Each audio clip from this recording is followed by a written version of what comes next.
Angel Dust is one of the most polarizing characters in Hazbin Hotel, and from what I've seen, one of the least understood by the average viewer. Angel Dust is a sex worker, a porn star, a famous porn star, an alcoholic, a sufferer of substance use disorder, and a deeply cynical character. All of this makes him hard to understand.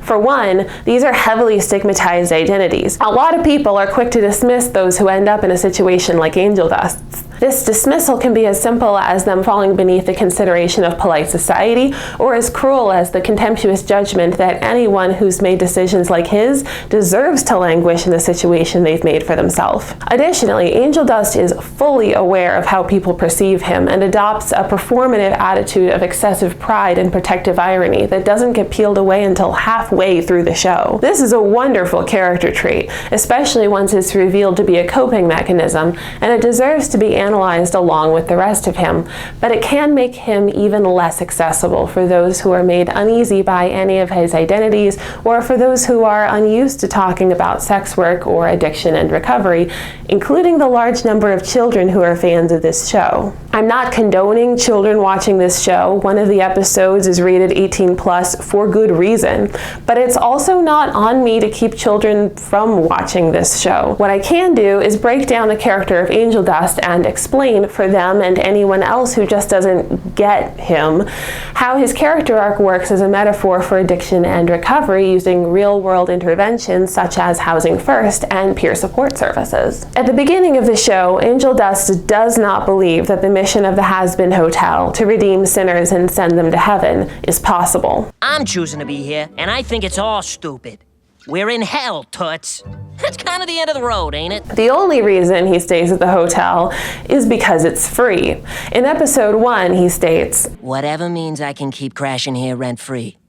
Crack is expensive." In episode 2, it's revealed that he had previously lived in company housing. Angel quit? No! He didn't fucking quit!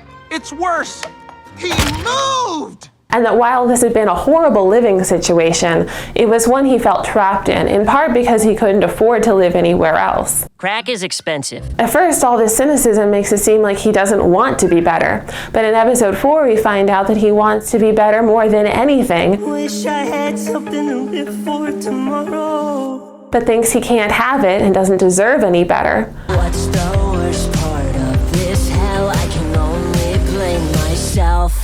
He's terrified to get his hopes up just to be disappointed, or worse, tricked again. I should've known it when I looked in your red hot eyes, spewing all your red hot lies. So he keeps his guard up and his hopes down and soothes himself the one way he knows how. Angel Dust suffers from substance use disorder. He drinks to excess and is almost always portrayed with a drink in his hand. He also does cocaine. He talks about it, other characters talk about it. What are we even talking about? Some crack or who fucked up already? And there are a couple of shots in episode 4 of him actually doing a line. In addition to the substances he purposefully ingests, he's cavalier about the substances others give him, whether they force them on him or slip them to him. Here you go, darling. Just for you. At first, it can be hard to know what to make of all this. Angel Dust can't stand to be pitied or looked down upon, so he adopts his attitude of it being okay, even good and glamorous to live this way. Every night I'm living like there's no tomorrow. But that's not really why he ingests substances. When you look closer, a pattern emerges. Angel Dust's substance abuse is triggered by stress, most often stress from work. He also drinks casually and socially, but there's a world of difference between this Didn't realize this was a drink to forget kind of night. and this. Hey, how about that drink? You read my mind.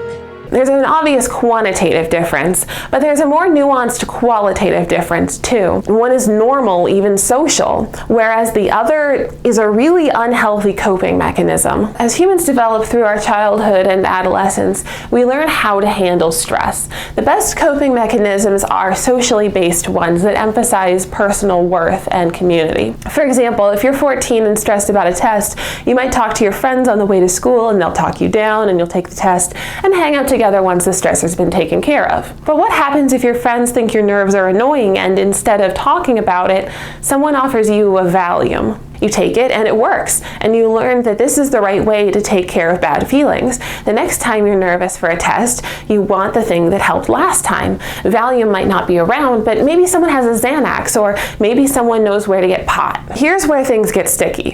Whatever coping mechanism you learn when you're young is what you're always going to want to default to when you're grown, which is why it's so important to help developing minds and bodies find connection and community. There's a line in episode 2 where Charlie's written a childishly simple depiction of a crack dealer. I'm a bad man on the streets who never got enough hugs. Now, where's an innocent kid I can sell crack to?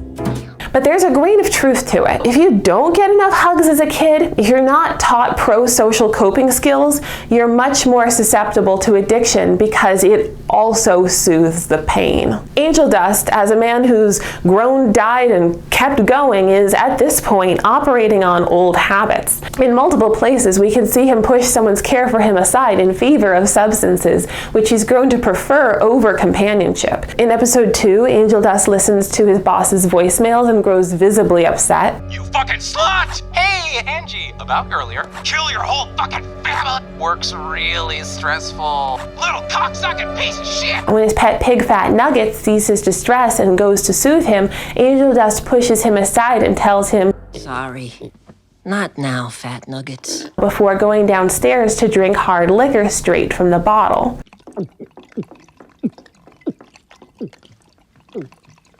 He does the same thing in episode 4 when Husk tries to get him to talk. Look, if you got a problem, you're not going to find the solution at the bottom of a bottle. I should know. I've been looking there a long time. Angel Dust dismisses him. Oh, I forgot. You're the wise old bartender who's seen it all. And when he doesn't get the liquor he wants at home, he goes to a bar where nobody will get between him and his high. Hey, baby, be a doll and bring me another one. Daddy's out of juice. Angel Dust no longer simply defaults to substance over socialization. He prefers them and dismisses outright the idea that people can be an alternative source of comfort. Substance use disorder is an exceptionally dangerous behavioral disorder because every time you reach for substances to soothe yourself, the same substances actively corrode your body, especially your liver and kidneys. This has long-term health consequences, including the shortening of one's lifespan. This sounds scary, and you might think the costs could never be outweighed by the reward, but this balance is hard to keep in perspective while caught in the middle of a stressful situation, and the short-term solution to your problem is within arm's reach. All you have to do is forget about the future for a bit, and what a coincidence, the substance can help you do that too. However, behavioral health disorders are, at the end of the day, behaviors, and behaviors can, with a lot of hard work, be changed. Has-Been Hotel pays a lot of respect to the complexities of addiction, including the reasons you might get addicted and stay addicted, and as we'll see in the next video, the recovery process. Funny little story, as I was putting my robe on, it's a very slippery material, so I was having a hard time getting it to stay closed, and I decided to add this brooch to it. But again, because it was such a slippery material, I kept fumbling it and dropping pieces, and I thought to myself, oh, if I only had another pair of hands,